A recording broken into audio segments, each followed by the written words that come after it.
Hello. Nice to meet you. I'm Charity. Hello, Charity. Is this the BBC or the ITV? Let me stick it up there and that. Hold on. Right. I can't do nothing till we've had a cup of tea. Unfortunately, we haven't got... And it was in Conduit Street. Yeah. Do you know Conduit Street? Yeah, I do, yeah. I had to stop for a cup of tea. Did you? God, my feet are killing me. I couldn't walk. My feet, my legs. Oh my God. It's something to do with age. My mind's very young, but my body is old. And it's the body doesn't keep up. This is the problem. I am very young at heart. I was born in the 40s, so I suppose I must be a bit old-fashioned, mustn't I? But I'm quite modern as well. Yeah. Oh, thank you. I'm very wicked. I love Bangladesh. I've been going there for 10 years. I go every year normally, in between going to prison. I run a little hostel from where I live. It's a gay hostel for gay men. So you get young queens and you get old queens and middle-aged queens. And otherwise life just goes by and you die and that's the end of it. I knew that George Michael was gay from the first time I saw him in Wham. I thought he's gay. Just look at him dancing, prancing around and with the other guy. When I came out in the 60s, it was a long time ago. I don't know when I came out really. I mean, it's. You don't remember? I do remember, yeah, I do remember. I never went in. I think I was always gay. When did I announce it to the world that I was gay? How I came out was I met this guy. He must have been about 34 when I met him, 32 or 34, and I think I was 11. So I suppose if you look at it from nowadays, people would say, oh, he was a paedophile because he was interfering with a boy of 11. Yeah. But it was my choice to have sex with this guy and to have a relationship with this guy. I had a 2-year relationship with him, a full-on relationship with him. Oh my goodness. From the age of about 11, yeah. Unfortunately, he died not long ago. I was quite upset when he died because he was a very dear friend, and when he died, he was 80. I was always crazy about the guy. He was my best friend and my lover, and from the age of about 11. So that's when I first knew that I was gay. Life just blossoms from there, doesn't it? Well, what was it like though? Because wonderful. It was wonderful. I just learned how to masturbate. I don't think I found out I was gay. I didn't know anything else. That would have been about 1960, and of course the word gay didn't really exist. Mean gay, either. Hang on, let's get the dates right, because I met Harry in 1960, and I was born in 1947. So that I would have been 10, 11, 12, 13 years old, I think would be. Is that right? From 47, 57, oh, I'd have been 13, not 11. I'd have been about 13. And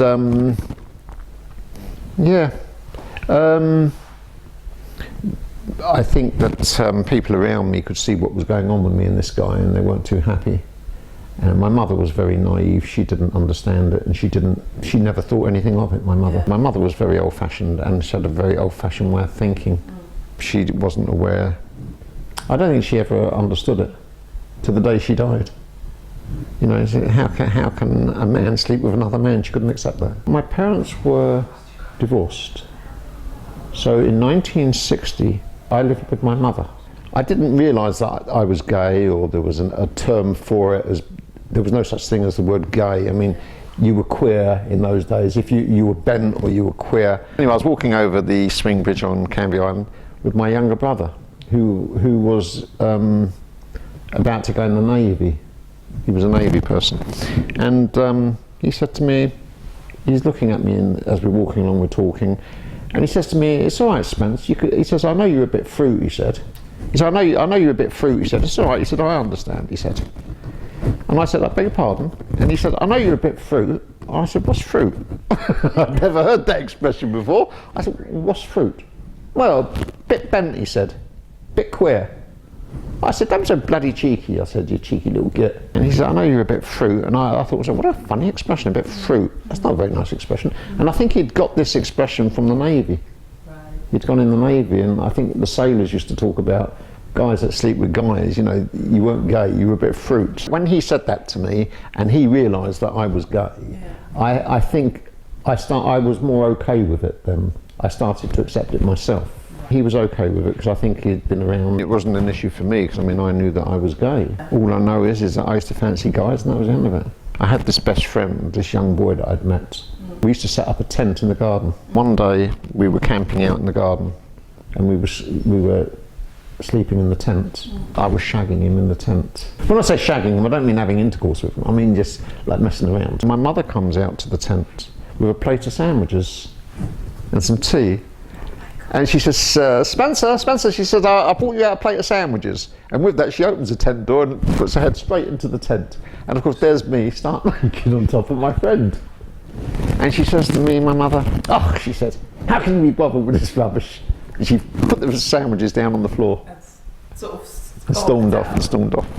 And I took the sandwiches and we ate them. I don't think even then she understood it, or accepted it. She just couldn't understand why, we were just two young boys playing around in the tent. I'm Jewish. I was brought up quite religious. Yeah. We were very religious, and very Orthodox Jews. But at this time, we were living in an English neighbourhood, and there was no synagogue nearby. And there was no Jewish people. It was all English people on Canby Island back in the 60s. The law was that it was illegal to be homosexual in the early 60s. If you were homosexual in the 60s and you were caught doing anything with another man, that was totally illegal. In the old days, everybody, if you were gay, it was all hush-hush and kept undercover, wasn't it? In my opinion, the reason it was illegal is because people were very old-fashioned and very ignorant. It became absolutely dead in the winter. There's nothing doing there at all. So we decided to shut it down during the winter, and I had to go out and get a job. And I went to, I found a job working in a petrol station as a cashier.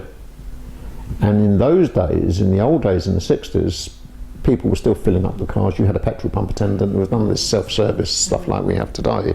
It was the old-fashioned filling stations from years ago. And I see this very sexy looking boy hitching a ride. We became a bit of an item. We were sleeping together. He got into trouble with the police. He got arrested, and they caught up with him basically. And when they caught up with him, they wanted to come back and search the place where he lived. When they arrest somebody, they usually get a warrant to go and search their property. And of course they asked him where he lived, and he says, I live in this petrol station with this other guy. And they said, oh right, okay, well we need to go back and we need to look over your place where you're living. And he brought them back to the garage, the police, and they said, well, where do you sleep? And he said, well, I sleep in there. And he's pointing to the oil stores, which we had turned into a bedroom. And the police have come into this oil store, and they're looking around, and they see a small room with a single bed and very little furniture in there. And it was quite comfortable in there. It was very, very cosy. And they thought to themselves, oh, it's obvious what's going on here. He's obviously sleeping with the other guy. They said, where does Spencer sleep? They said, oh, he sleeps in here.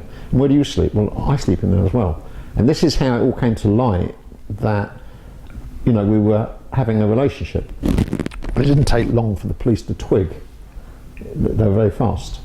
And of course, they took him in and they interviewed him, and they got it out of him that he was having an affair with me or a relationship with me. And in turn, I got arrested. I was about 18. And he was about 20. So they charged me with buggery. I mean, that was quite humiliating and embarrassing anyway. I mean, to be charged with something called buggery, I mean, it sounds bloody awful, doesn't it? It does. Buggery, I buggered him.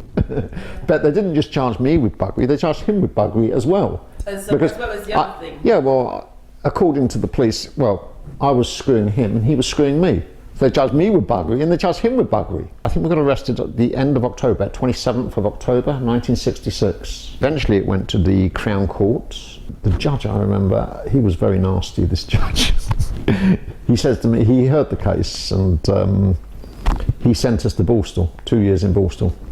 In those days, you got like a Borstal sentence. It was 6 months to 2 years, but normally you'd done nearer to the 2 years than the 6 months. It was quite impossible to get out of the Borstal. So the judge made this order that we're to be sent to different Borstal. He said they weren't happy about us being gay and being in the same prison.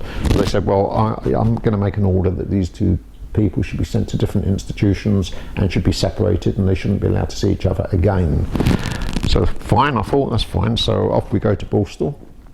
And they took me to Wormwood Scrubs prison, and David, my boyfriend, was in the van with me. We went together to Wormwood Scrubs prison, and when we got to Wormwood Scrubs prison, they took us both down reception and they checked us in, and they put us both in the same cell.